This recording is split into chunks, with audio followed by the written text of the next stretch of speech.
That's right. Wonderful, wonderful. I wish to come there once when you are there. Yeah, you do that. Yes. Yes, sir. So Nivedita, last time we were discussing my meeting with the Prime Minister in waiting, Yes. Atal Bihari Vajpayee. Right. And this was 2008. And I arrived there at the appointed time. 7:30 in the evening was the time. I arrived 15 minutes earlier so that they could do my security checks and identity checks and so on. And his staff told me very clearly that you will start exactly at 7:30 in the evening, and you will move out at 7:40, 20 minutes. I have fine. So at the appropriate time I walked in, Mr. Vajpayee was already sitting there. It was a rather bare office, if I might say. There was nothing in the office. It was a small room, a vestibule of of the house, and there was just a plain table and a chair on one side on which he was sitting, and there was a chair for me there. So as I entered, I wished him, got no reply. He just looked at me. So I sat down, and I could see that he was not going to make any polite conversation, so I had to start. So I told him, I said, Mr. Prime Minister, I have 2 points. Now, the first point I discussed with him was the question of military pensions. And I gave him a story. I said, in my village of Dad in Himachal Pradesh, there are a number of young, pretty girls who are looking for a good match. And as far as the boys that are appropriate and available, there are two. One is in Malan, which is about 5 or 6 kilometers from Dad, on the road to Palampur and Pathankot. And in Malan, there's a retired Subedar Major of the Signal Corps. And he had a young, bright son who was looking for a marriage partner. The other person was in the village of Jia, which is about 5 kilometers the other direction of Dad, on the hill road. And he was the Lance Naik's son. Lance Naik is a two-striper in the army. In the military, the first rank that a Jawan gets is a single stripe, which really is many times unpaid. And then his first promotion is really to 2 stripes, which is the lowest rung of the promotion ladder for a Jawan. It was his son, again, a personable young man looking for a partner. So all the pretty girls of Dad and other villages nearby were gunning to be accepted by the parents of the Naik, of his son, two-striper. So I came to know that, and I was rather interested to see why. And the second point was that this Subedar Major, which is the highest rank that a Jawan can reach in the military, equivalent to a warrant officer or a sergeant major in foreign armies. And I tried to find out the reason for that.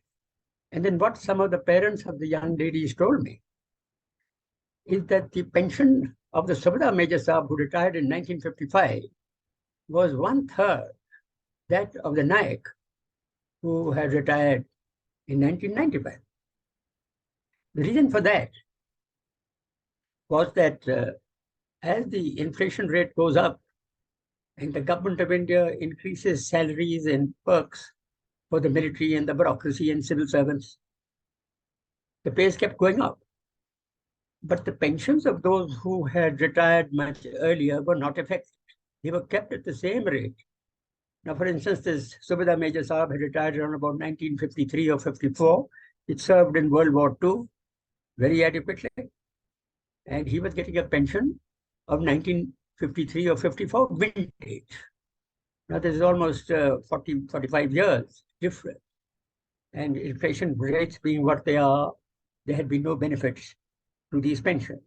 So I told Mr. Vajpayee, I said, you will agree that you've turned the system of the military Jawan upside down. That not only happens for Jawans, it happens for officers also. Senior officers like generals, etc., are getting less pay than lieutenant colonels who are retiring lately. I said the point here is that you can't turn topsy-turvy the social system in the villages of our country.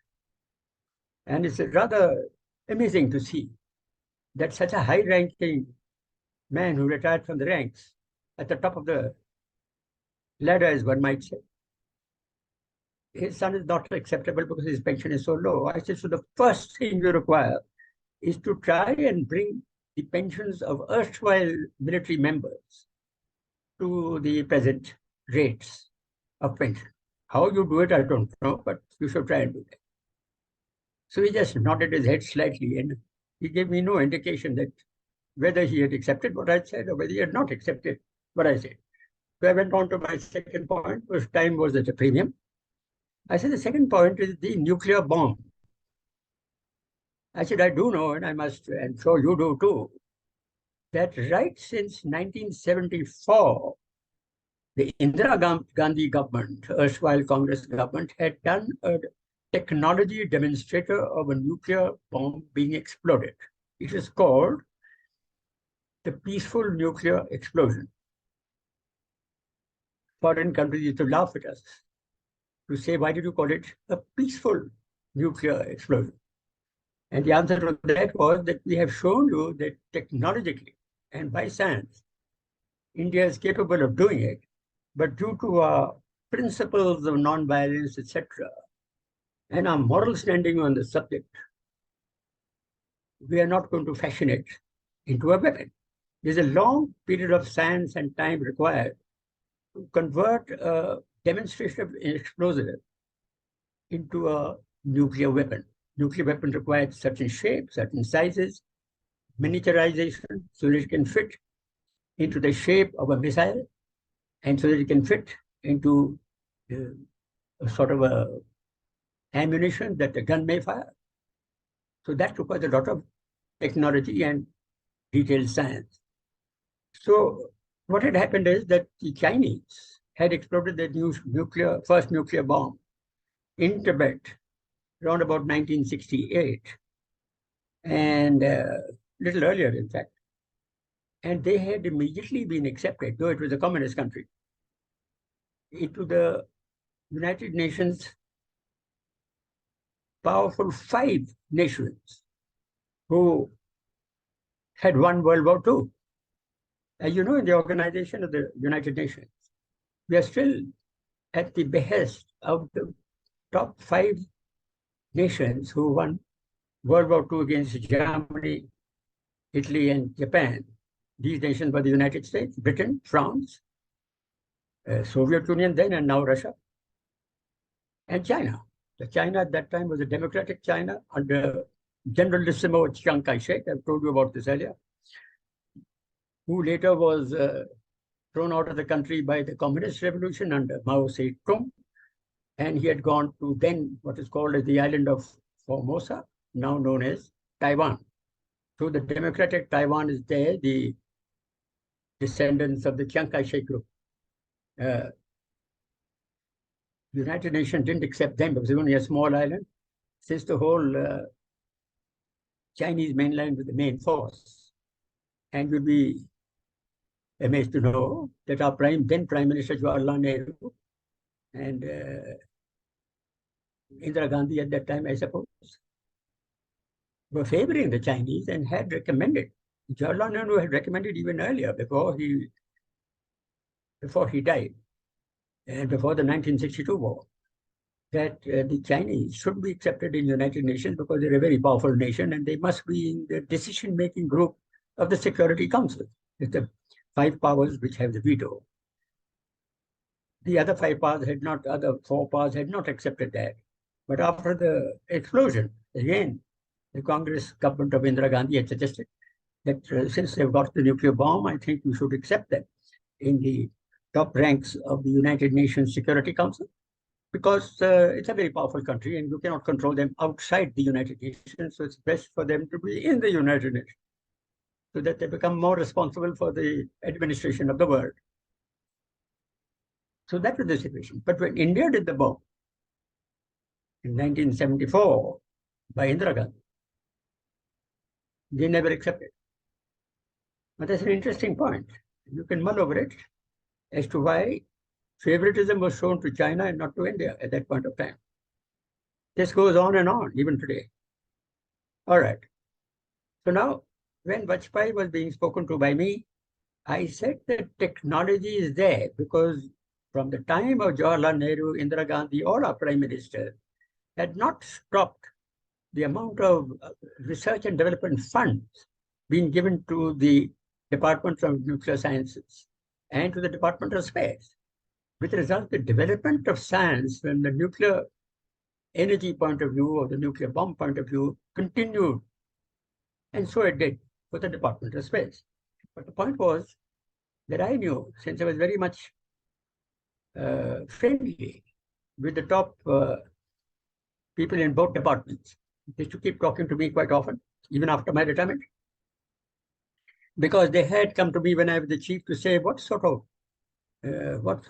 satellites and what sort of missile capability would you in the military require. So I was able to give them our view, and they got it from the air chief and the naval chief also, but they got it from me also. So we were all knowing each other. And I think it was Dr. Chidambaram, if I'm not mistaken, who was the secretary of the Department of Atomic Energy.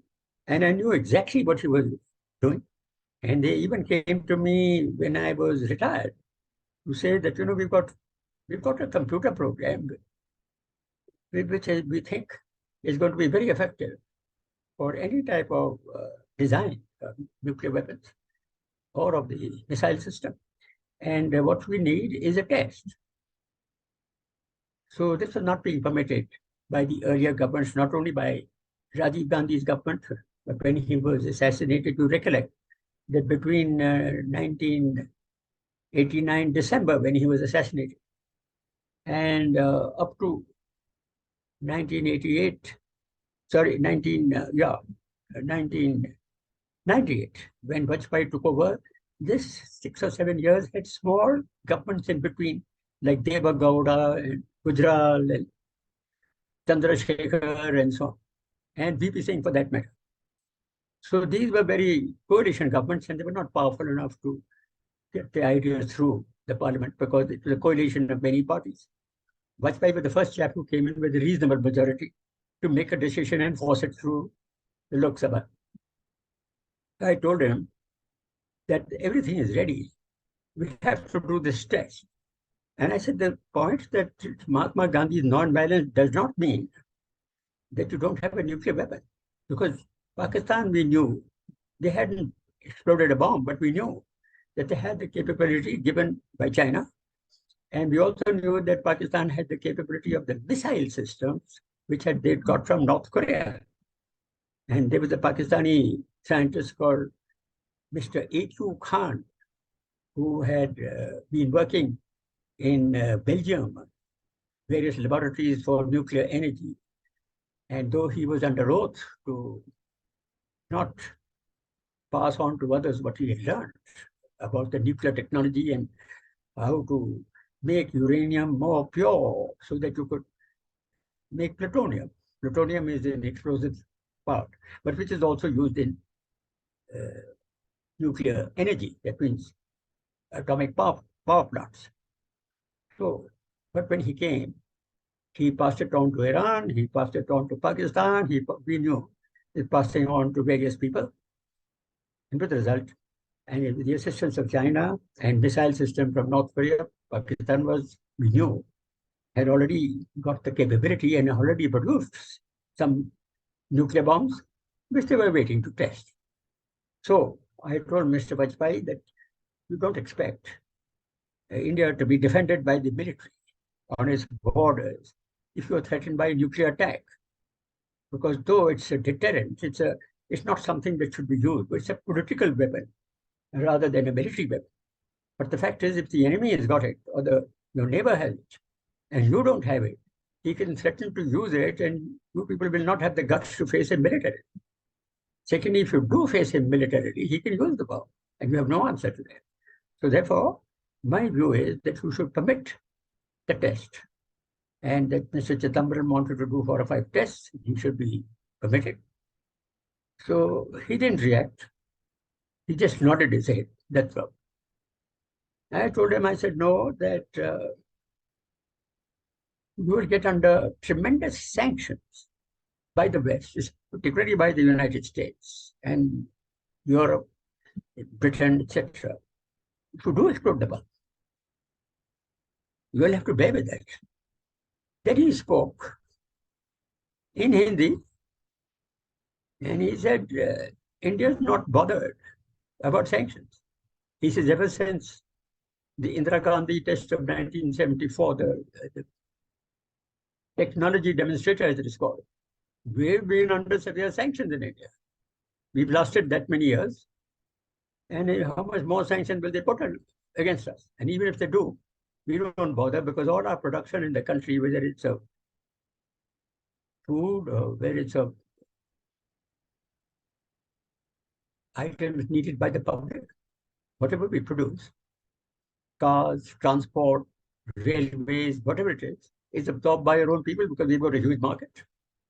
In fact, our market is so large that the West also depends on our market. So he says India doesn't bother about sanctions. I'm very happy to hear that. That's the only time he spoke. My time was up and I walked out. Now, as you know, I don't know if I had any role to play in it. I just mentioned these points. But Vajpayee was the first prime minister who did try and improve some of the pensions of our Jawans and Rajeshwars. The first movement to increase our pensions a little bit, because, you know, when you have money matters in the government of India, it's not a question of the prime minister giving an order. The whole finance ministry and the bureaucracy is to put their heads together, calculate exactly how much and when and where is the money coming from, all that. India was not very well off with its finances, and so therefore, the first tranche of slightly extra pension did come through in due course of time by Vajpayee. More was improved when the Manmohan Singh government took over in 2004 or 5 or whenever it was. Second point was that we did do the nuclear explosion. But that happened in 1998 itself. In fact, within 2 weeks of Vajpayee taking over, the prime minister, one of the first things he did is to permit the 5 nuclear explosions. And I must say a word or two about the nuclear explosion. Since I had the advantage of having spoken to certain retired officers like engineers, the brigadier, who actually was in command of the engineer battalion, which dug the pits in the Rajasthan desert near Pokhran for the nuclear tests. Now the question was that how do you keep it secret? So only very few people were in the know that people were going to explode the bomb. The prime minister knew. I think only one other person knew. Not even his national security advisor knew. None of the chiefs knew. Neither the defense minister nor home minister, or for that matter, any minister knew.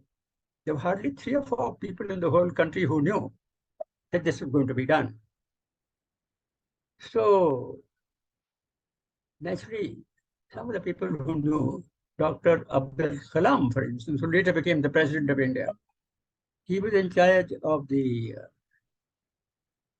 DRDO, Defense Research and Development Organization. So he was on site, since he was also producing the wherewithal to do these tests. Then there was Dr. Chidambaram of the Atomic Energy Department, and maybe 1 or 2 other scientists. And then the Lieutenant Colonel in charge of the area battalion, which was digging a long hole in the ground up to about, I think, 20,000 feet. So he was asked, how are you going to keep this secret from the Jawans who are digging the hole? So he said, I've made up a story, and I think it's quite effective. That was that in ancient times there was a river called the Saraswati, which used to flow from near the Chandigarh part of the Jamuna, where the Jamuna rises, and where, for that matter, the Satluj rises. And the Satluj turns right at Ropar and moves off towards Pakistan and joins the Indus. And the Jamuna turns off after coming southwards towards Kurukshetra. It turns off to the east and goes off to Allahabad. But Allahabad is known as the Tribeni. Tribeni is where three rivers meet. But actually in Allahabad, or Prayagraj as we call it now, on the surface only two rivers are meeting there. That is the Ganga and the Jamuna. The third river is the hidden Saraswati. If you go to ask any Pandit in Prayagraj or Allahabad, why do you call it the Tribeni, the joining of three rivers? He says because the underground Saraswati has joined. Anyway, the story about that is that the Saraswati originally flowed south of Chandigarh, following the alignment roughly of the Indus, but about 50, 60 kilometers eastward. And then it debouched into the Ran of Kutch, which you know is in Gujarat. And there's an old ancient ruin, a very big port there called Dholavira. It's all under sand or under salt flats now. Yes, I've been there with my students. Very good. Mm.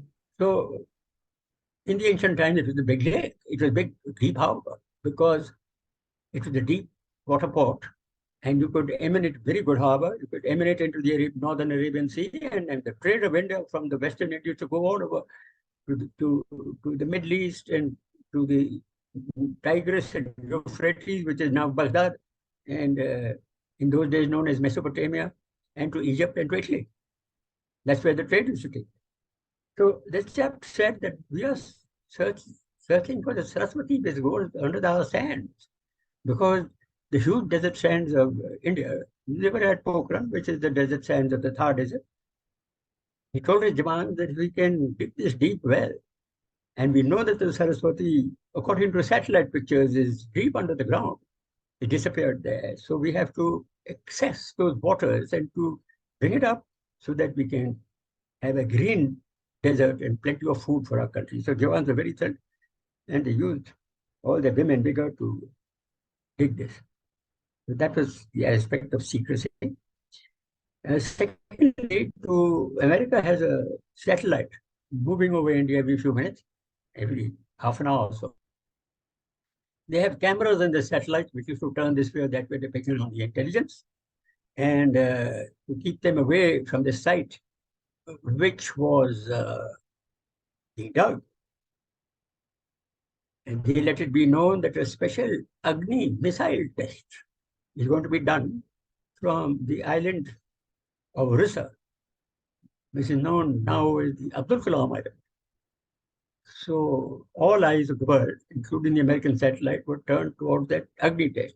Now the Agni test was actually done, and it was designed to be done exactly at the same time that the nuclear explosions were done. So with the result, American satellites and the rest of the world were looking at the Bay of Bengal to see how this test went.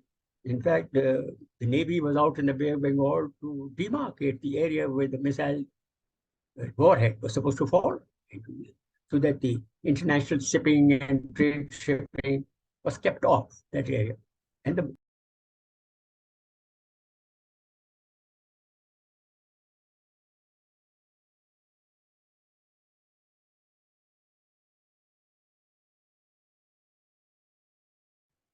what happened?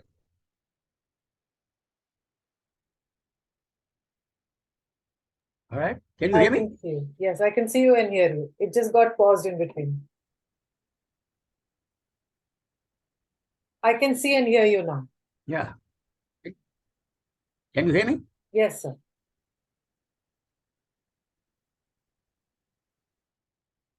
So with the result, this was done very secretly. Another point I want to tell you about, there were 5 explosions And it was picked up, the earthquake was picked up by somewhere in Kazakhstan. And it relayed to the United States and Europe, etc. Then they worked out that some missile, some underground explosion had taken place, probably a nuclear explosion.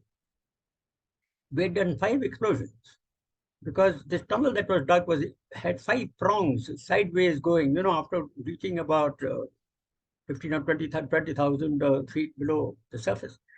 It was lateral tunnels dug in 5 different directions at the bottom, at the end of which 5 devices had been placed to explode them one after the other so that the scientists could check with the various instruments as to exactly what happened. And I think it was a half-ton explosion. The bomb dropped by the Americans on Hiroshima was a 20 kiloton. So I think what we tested in that time was about half a kiloton, maybe a 3/4 kiloton, 1 kiloton, 20 kiloton, and a 50 kiloton, 50 megaton, which is a very large weapon. These were very successful.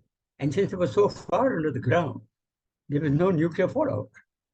So, Nivedita, we are the only country in the world who managed to do this so secretly that nobody knew about. Secondly, we are the only country in the world who has reached a high state of computer program development for functioning, for designing and making nuclear bombs with just 5 explosions. I think the Americans have done over 1,500 explosions. The then Soviet Union had done over 600 or 700 explosions. And the Chinese have done about 300 or 400, 300, 250 explosions. Pakistan has done about, I think, 20, 30 explosions. India has done just 5. And if you recollect, the nuclear explosions done by the Americans was all in the South China Sea on various islands, like the Bikini Atoll, for instance, which disappeared from the scene after they exploded a nuclear bomb there. And those areas of the Pacific are still highly polluted from the nuclear fallout, and you can't go there. But Indian explosion was scientifically so superior that there was no fallout. It was done in our own land. And all that happened that the largest crater was created in the area where the explosion took place. They were far underground, and there was no escape of nuclear fallout into the atmosphere. And our computer program was good enough for the next 30 years, according to what the scientists told me. So that's the story of the nuclear explosions. And the way it was kept secret, people only came to know when the actual explosion did take place. So that means our country, though it keeps talking a lot and everybody shouts and screams and people think there are no secret things here, you'll see. It's very possible here. And when something has to be done, we do it very efficiently. Now, I want to talk about Mr. Manmohan Singh's government, which came after Vajpayee. Now, compliments to Mr. Manmohan Singh, Dr. Manmohan Singh, is that yes, we had done the nuclear explosion, but to now carry out production of electricity in various nuclear energy production, electricity production units, we have to have the nuclear rods to create the thing. Now, these nuclear rods are imported from various areas. Canada sent us the nuclear design and thing for the Bhabha Atomic Energy Research Station in Trombay in Bombay. And Europe and the then Soviet Union, etc., had given us nuclear energy producing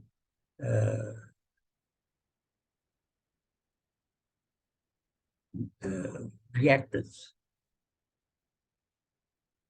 When we exploded this bomb, we were put under sanctions so that we couldn't get the nuclear material, the material for making the rods, for the nuclear rods that are required to start the reactions. So what you require is that you have to become a member of the nuclear suppliers group. There are certain people who supply uranium and other material required for this. such as Kazakhstan, for instance, Australia, for instance, and they can export it provided you are accepted by the world community as a peaceful nation who are committed to get this material. Of course, it costs money, you pay the money, but you're not allowed to supply according to the Nuclear Non-Proliferation Treaty, which we have not signed.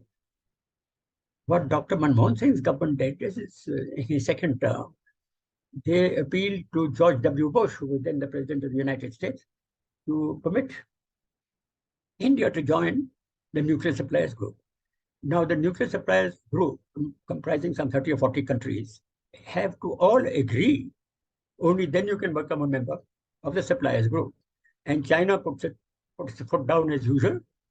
Now, mark you, we assisted China in becoming a member of the Security Council with a veto when Jawaharlal Nehru and Indira Gandhi were there, because it's a large nation and we felt that they must be responsible to help run the world.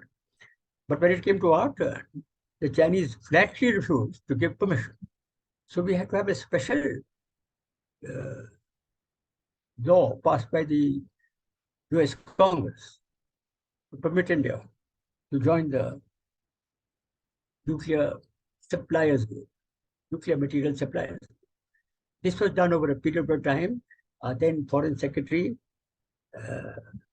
and Dr. Manmohan Singh himself and many others went to the United States for parleys with George W. Bush and his Secretary of State, Condoleezza Rice. And after 4 or 5 days of hard discussion, Lalit Mansingh was our Foreign Secretary at that time. And it was, I think, the last night that Condoleezza Rice came to the room in the hotel at about 12 at night and said, let's fix this and let's finally decide it. And we came to a conclusion. Then it took many months for the US to get both houses of parliament to approve. Many of them disagree that India should be permitted to join the nuclear suppliers group without having signed the Non-Proliferation Treaty. India managed to get this because we managed to convince the United States and the members of the Congress, both houses, that we are a peaceful nation and that we had to do this so that our voice could be heard.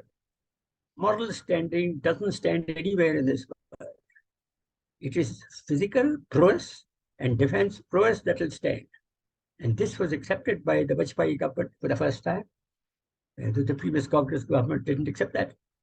That Mahatma Gandhi's non-violence does not mean that you cannot make weapons which are a deterrent. You're not going to use these weapons. But the point is that unless you have this weapon, somebody else can threaten you. And so he managed to get this. Now, this was not agreed to by Mr. Rahul Gandhi or Mrs. Sonia Gandhi in the Congress discussions. And but the first time, Dr. Manmohan Singh stood firm. He said, I've given the orders. And next morning, he took off for a conference in Tokyo. And he had announced in Parliament this had been done.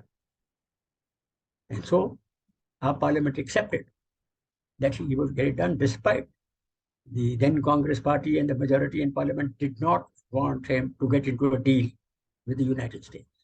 So this was done, and compliments to him, because unless you do this, you cannot get the uranium, etc., imported into this country that helps you to make the various nuclear rods, etc., for the running of your energy plants, atomic energy plants. So this is the story of the energy system of India becoming much better. Because we are dependent on hydroelectric and coal. Now, coal, as you know, is the maximum. We are almost 80, I think about 70% of our energy production in India is by coal. That creates a lot of pollution. Nuclear weapons, nuclear power plants are very good for not polluting the atmosphere. And so is hydroelectric. But hydroelectric costs, we have to make dams and things, and there's a lot of problems in this. We have got a lot of dams for production by hydroelectric systems, but it has huge lakes forming at the back, large number of villages and lands are drowned, and people lose their jobs and their income and have to replace them with somewhere else and try and get them jobs, etc., they become property stricken. So it's not the answer fully. The only nation in the world which is fully accepting that you have to go for more and more nuclear plants is France, which has a large number of nuclear power plants and very good technology. Now I want to talk about Jammu and Kashmir for a few minutes that we have. The removal of Article 370 a couple of years back by the Modi government. A lot of talk about this. Now, I must take you back to 1971 War of India and Pakistan and the Shimla Agreement of 1972, where a line of control was created between Pakistan-occupied Kashmir and Indian-occupied Kashmir. Now, we know that according to the Articles of Partition in 1947, the rule was that the ruler of the state is the only man who can say whether the state joins India or Pakistan. And as it so happens, as the luck of the draw, the Maharaja of Kashmir, Hari Singh, acceded to India. Therefore, the whole of J&K belongs to India. Nevertheless, when the Pakistani raiders went in, they managed to capture half of this country. They still occupy it. This is occupation by Pakistan-occupied Kashmir. It comprises two parts. The northern areas, which are the high mountains beyond westwards of Ladakh, where the Indus River flows. Places like Skardu and Gilgit. And also areas opposite the plains area of Jammu, that is Rajouri and Poonch. I will describe these battles to you. That portion also partly is occupied by Pakistan. Now, this line of control has been violated again and again by Pakistan. Until the present government of Modi came in, India was a pincushion accepting terrorist attacks and other things in these areas of Kashmir. And we are not ready to accept that any longer. And I've described to you earlier that we needed a government with a little go and guts to take action against those who attack across our borders or our line of control. Now, since Pakistan, especially Musharraf, President Musharraf of Pakistan, when he was the chief of the army staff, attacked in Kargil, that was 1999. Vajpayee government, Vajpayee himself had gone in a bus, if you recollect, to Lahore to make a deal with Prime Minister Nawaz Sharif of Pakistan, and that was a move for peace. But while this move was going on, the Pakistani army attacked across Kargil and attacked our place. They're trying to cut off our road to Ladakh. Of course, we answered that. It was a 3 months war, and we retook all those great heights, going up to 18,000 to 19,000 feet. Tremendous bravery by our troops. But this violation of the line of control has been done by Pakistan again and again. So according to we in the army, and especially me, I spoke to Mr. Jaswant Singh, who was then our foreign minister and defense minister of the BJP. He said that, look, you cannot accept this business of people attacking across or terrorists across. We have to beat them up. But he said, no, General, we are using diplomacy, etc., etc. Even the Kargil war, he gave orders that you cannot cross the line of control. Even I told him in a lecture that he was giving, the question-answer session, I said, if the enemy has violated the so-called border, the border doesn't exist. And if you have to attack a high enemy position in the mountains, you have to come from the rear. You can't come from the front because he defended very well. I've told you all about it. But he wouldn't agree. He said, we want to impress the Americans. Now look, you can't win battles by impressing other countries. You have to be powerful enough to do your thing. And if you have military victory on the ground, all diplomacy falls into place accordingly. So we have to remember that. You can't kowtow to some